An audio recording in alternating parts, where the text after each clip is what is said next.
Nah, kalau di saya teman-teman di Indramayu atau Jatibarang itu tukang esnya itu ya menyediakan es yang mau dihancurin atau mau dipotong-potong kecil-kecil, bahkan juga ada yang digelondongin, ada juga es kristal. Dan ini kalau misalkan teman-teman buat popis ini ya seperti ini. Dan di sini saya ada. Jadi saya nggak perlu menghancurkan lagi. Tapi karena teman-teman minta tutorialnya, ya saya bagikan ya teman-teman.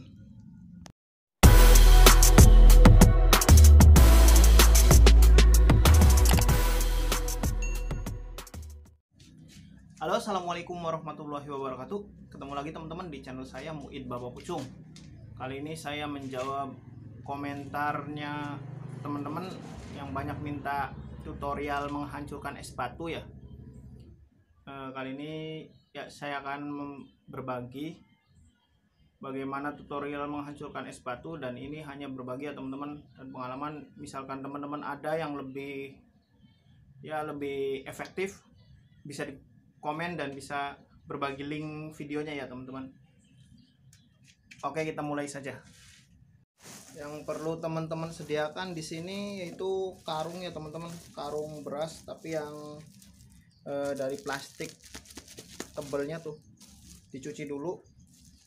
Lalu di sini lap bersih 2, sama kalau saya di sini punyanya ini ya teman-teman, ulegan khusus buat hancurin es batu, bungkus buatan sendiri yang khusus untuk darurat kalau tukang esnya nggak ada.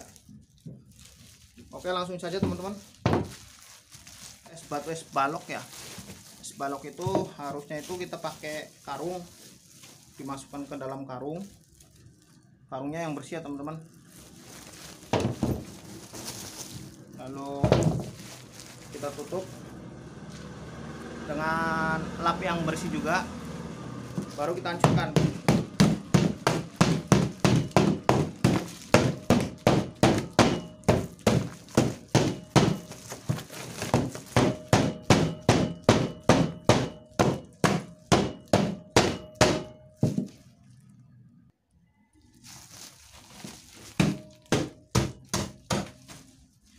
Ini saya pakai uleg ya teman-teman.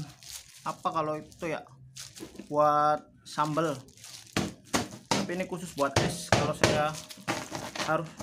Kalau ini lap berfungsi untuk meredam suara sih, harusnya di meja yang kayu biasa ya.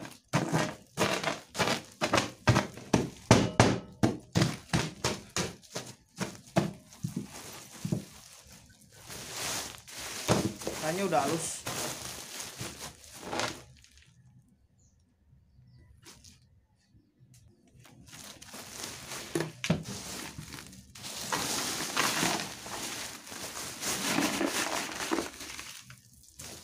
Nah teman-teman,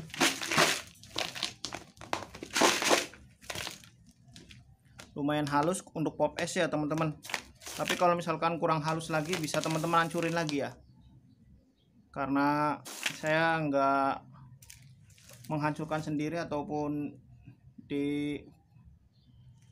dihaluskan sendiri. Dari tukang esnya saya udah dihaluskan. Nah ini untuk yang es balok ya teman-teman, caranya seperti itu. Sebentar kok teman-teman. Nah kalau tadi untuk es balok, dan ini es buatan sendiri, ditaruh di freezer ya, karena kalau darurat misalnya tukang esnya tuh lama datangnya, kita bisa langsung hancurkan, tapi jangan dirobek teman-teman. Nah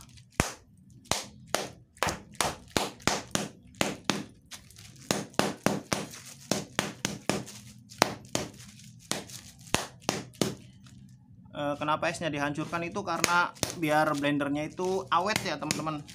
Karena kalau nggak dihancurkan itu si pisaunya itu bisa patah, karena sering terjadi sama saya. Karena buru-buru, esnya belum halus, ada es batu yang gede-gede, terus dipakai jadi pada patah. Nah seperti, nah ini contoh pisau blender yang patah gara-gara ya kalau esnya itu nggak dihancurin ya. Jadi kalau misalkan esnya hancur atau lembut, itu bisa meminimalisir kerusakan blender lah. Kalau saya ini blendernya yang Miyako ya teman-teman, yang murah tapi banyak onderdilnya. Seperti ini kan kelihatannya udah halus. Kita coba ya teman-teman.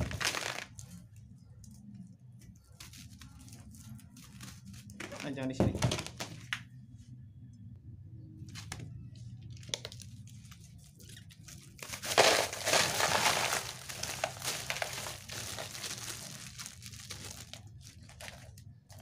Nah, seperti ini bisa dihancurkan lagi.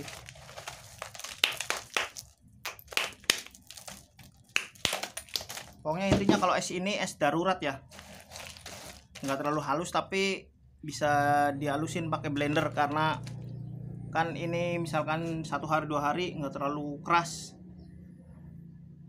Oke, yang itu es batu bungkus atau buatan sendiri ya. Nah, kalau saya di sini itu ya seperti ini teman-teman. Esnya itu nggak dihancurin pakai uleg, harusnya mah pakai gergaji dari tukang esnya. Karena di sini bersaing ya tukang esnya, jadi mereka tuh terima es batu halus, es batu potong kecil-kecil, bahkan juga ada yang es batu kristal. Satu kantong itu 20 kilo, harganya 20.000 kalau dianterin.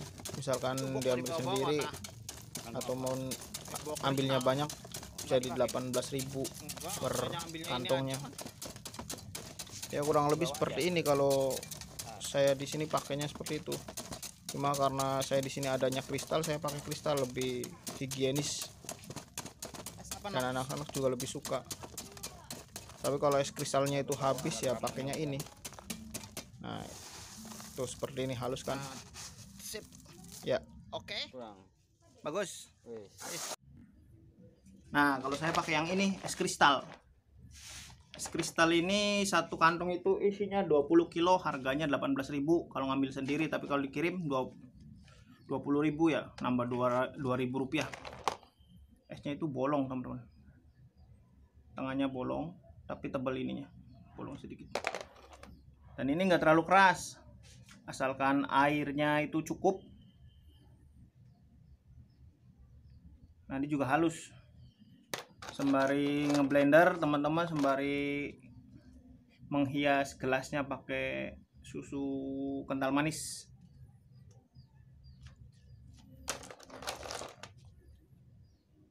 Oke, mungkin itu saja teman-teman. Barangkali itu saja teman-teman yang bisa saya bagikan. Kurang dan lebihnya saya mohon maaf. Misalkan ini bermanfaat ya alhamdulillah, dan misalkan ada teman-teman yang lebih efektif ataupun lebih cepat, boleh komen di bawah ya teman-teman, dan bisa dibagi link videonya. Mungkin itu saja. Saya Muid Bapak Pucung, salam belajar usaha.